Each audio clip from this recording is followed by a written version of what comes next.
Hi, it's me. I'm the autistic Gen X software developer with anxiety and depression. Some call me Tim. And today I wanted to talk about I want to talk about the software part in my introduction, the software developer. Um, I was having a chat with my therapist, the mental one, not the physical one. Actually, I was chatting with my physical therapist about this too, but for totally different reasons. Because the computer hurts my shoulder and I have wrist problem. I have all kinds of problems because I'm falling apart. Anyway, I was telling my therapist how I do these videos and that they're kind of therapeutic for me. Just kind of get it out and talk to the random people on the internet, which is way easier than talking to friends. Also, I can wait until I'm ready and then talk about it. And if I don't like how the conversation went, fucking delete it and try again. I can't do that in real life. Therefore, I love you, YouTube subscribers, way more than the people in my life, even though you may be the same people. You're just different online. Anyway, I was telling her how I do the intro. Hi, Gen X, autistic, and then I say software developer with anxiety and depression. And I said, I don't actually know if I'm going to get another software job, and I don't really know if I even want one. The other day I was going through my YouTube feed, and I've gone through and purged my YouTube subscriptions many times in the past. Depending on my hobby or whatever. I went through a phase of playing League of Legends all the time. And so that was my whole YouTube feed. And then I got into blackjack and card counting for a little while. So that was my feed. And then poker, that's my feed. Programming, that's my feed. Now game development, that's my feed. All these things. And I typically will go through, and I went and deleted basically all of the political stuff. Ooh. And anything that I would go into the subscriptions that would make me kind of get anxiety. That way, when I open up social media and I start scrolling and it looks like crap, all the junk going on, I just hit subscriptions and I don't have any of that. I just have the things I'm subscribed to.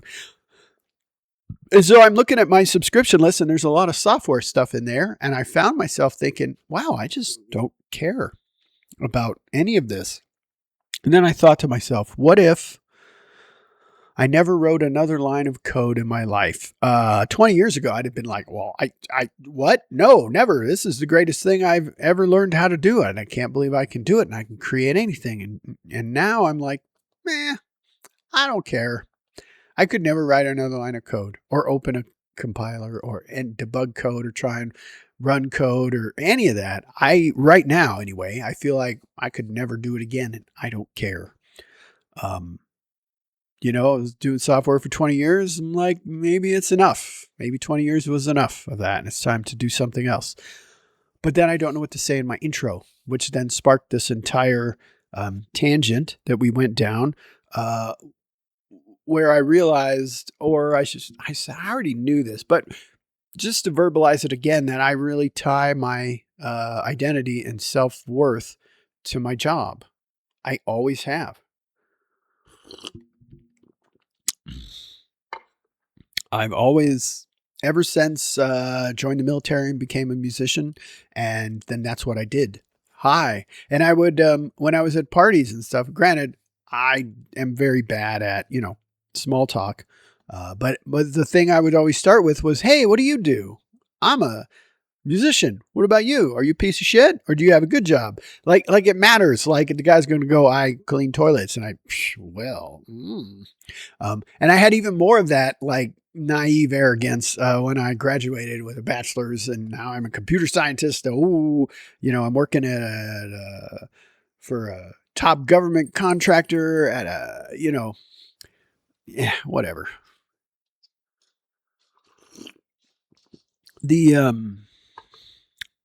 Eventually I started to realize that in software anyway, I didn't know anything. I actually had a job interview for whatever company was that made Gears of War back in the day. And they sent me a coding test. I did the coding test. I sent it to them. It was to make my own memory manager, and I did. And they were like, wow. It was funny because they're like, messaging me back, and they're like, well, holy crap, your code actually passed our tests. Like, that never happened before. And I'm like, yeah, it's just a memory manager. It wasn't really hard. But again, it's that game dev thing where they think they're the greatest thing ever. It's kind of like a cult, you know. Anyway, that's for another video or 100 videos. But so I did the interview, and then when I talked to them, of course, they've realized I don't know what I'm doing because I never had a game dev job. And that was the end of that. And I got really sad because I felt like that was my moment and I missed it. And so then I spent the next, I don't even know, quite a many years teaching myself like game development from the ground up. And I wrote a software renderer from scratch, and I wrote all my own game engines. I just did everything. I coded it in C. I wanted to figure out how everything worked. I learned all that. I never was able to make a game. Yeah, I'm just not very good at it. Game design and all that. I just get lost in the weeds on some text rendering issue, and nothing ever materialized out of that. But learning all this stuff and teaching myself, it was like, well, this is great. I can do this. And I did it for quite a long time. Eventually, though, it gets to the point where software is just so old, broken, bloated, crappy. And you spend all day having to fix idiots' problems. Morons made it, morons quit. You've been handed the code, now fix it. And that's always what I ended up doing at jobs. They would give me some broken ass shit and be like, you fix this. And I didn't get to write anything on my own. And it was very early on. I had a job where I felt like satisfied and I felt productive, but I left that job and I really haven't had anyone since.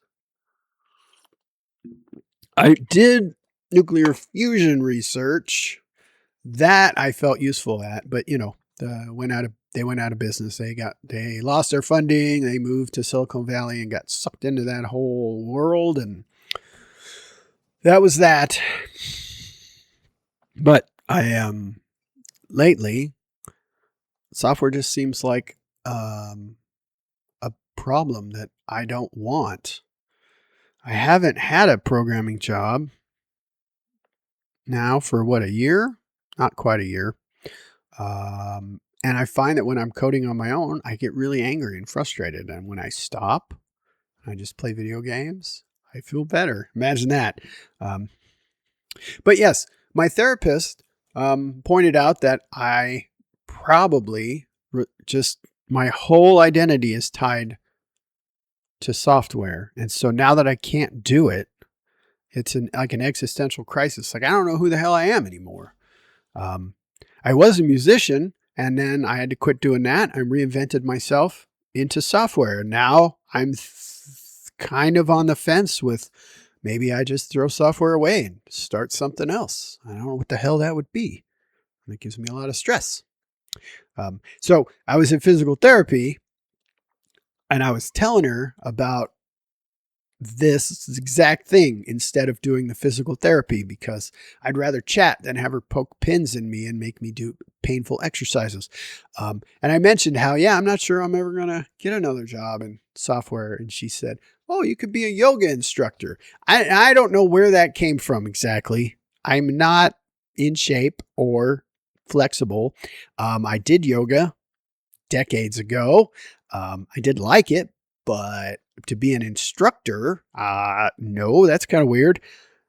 And she just looked at me like, well, why not? I'm like, well, I'm in my 50s now. I can't. Why not?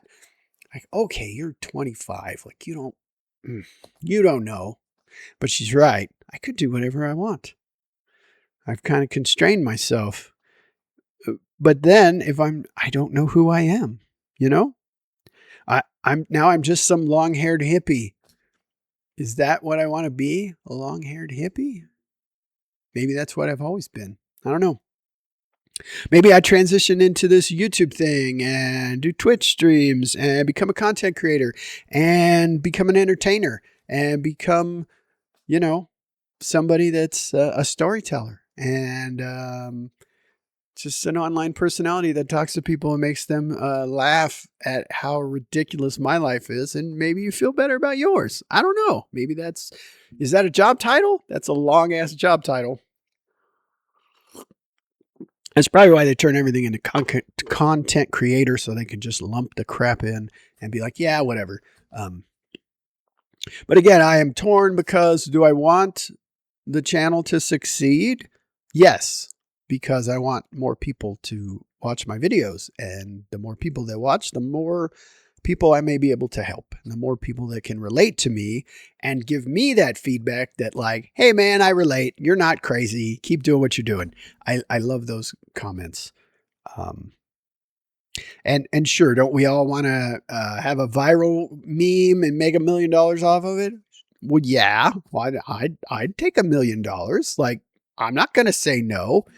But for the first time in I don't know how long, I'm doing a thing and it ain't for the money and it isn't my identity. It's just a thing I'm doing. I don't know why. I just always wanted to, and now I'm doing it. And I don't tell people I'm a YouTuber. I'm not making any money off of this. This is totally just a different thing that I'm trying.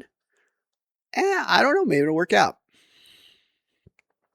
So long story short, too late. I'm going to come up with some kind of a different intro, Hi, it's me, the autistic Gen X dude with anxiety and depression. I don't know. So, hey, in the comments, what do you think I should say? I should change my intro to what? I don't know. I'm going to work on it. And next week, when I come back, I did skip Wednesday. I skipped the video this week. It's only 2 videos because I was having some mental health things like is always going to happen. I don't believe that's ever going to go away. I would love it to, but I don't think it will go away. I'm doing that thing my wife does where she says it's time to go to party and then she talks to her friend for another 45 minutes with her purse and her jacket on, standing by the door. And I'm just like in limbo. What is happening? I'm doing the same thing with my videos. So like, comment, subscribe, do all the things for the algorithm. And until next time, peace.